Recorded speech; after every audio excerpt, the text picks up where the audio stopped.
नमस्कार, माझं नाव संकर्षण कराडे. मी मराठवाड्यातला आहे, परभणीचा आहे आणि हा व्हिडिओ मी अत्यंत काळजीने, जबाबदारीने आणि तळमळीने करतो आहे.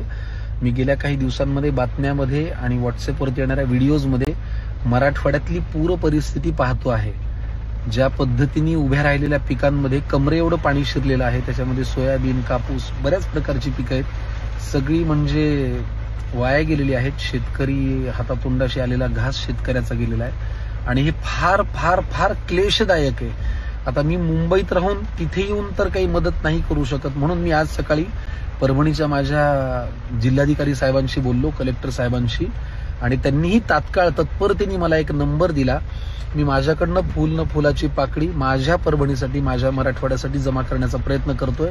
हा व्हिडिओ ज्यांच्यापर्यंत पोहोचेल, मग ते माझ्या क्षेत्रातले माणसं असतील किंवा जगभरातले कुठल्याही क्षेत्रात काम करणारे कुठलाही मराठी माणूस असेल, त्याला जर वाटलं की माझ्या मराठवाड्यासाठी, माझ्या परभणीसाठी काही करावं, तर त्यांनी मदत करा. यातनं नक्की त्यांना एक उभारी मिळेल, धीर मिळेल. आणि राहिला प्रश्न सगळ्यात शेवटी, व्हिडिओच्या शेवटी, शेतकऱ्यांसाठी माझी तुम्हाला कळकळीची हात जोडून विनंती आहे, तुम्ही संयम सोडू नका. हे म्हणणं सोपं आहे, पण लेकरासारखं वाढवलेलं पीक जेव्हा निस्तनाभूत होतं तेव्हा त्याचं काय वाटू शकतं याची मला कल्पना आहे. तुम्ही थोडा संयम ठेवा. तुमच्या जीवाचं काही बरं वाईट करून घेऊ नका. ते तुम्ही करून घेतलं तर तुम्ही पिकवलेलं अन्न आम्हाला गोड लागणार नाही. हे तळमळीने आमचं सांगणं तुम्ही लक्षात ठेवा. तुम्ही थोडा संयम ठेवा, सगळं चांगलं होईल. बांधावर बसा, पडणाऱ्या पाण्याकडे बघा.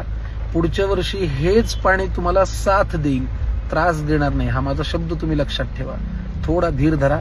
आणि ज्यांच्यापर्यंत हा व्हिडिओ पोहोचेल त्यांनी खाली कलेक्टर साहेबांनी जबाबदारीने दिलेल्या या नंबरवरती, अकाउंट नंबरवरती तुमची मदत पाठवा. मी माझ्याकडनं थोडी पाठवतोय. माझा मराठवाडा, माझी परभणी, माझी तळमळ आहे. सगळं छान होईल, काही काळजी करू नका. आम्ही आहोत तुमच्या पाठीशी. जगात जर्मनी, भारतात परभणी.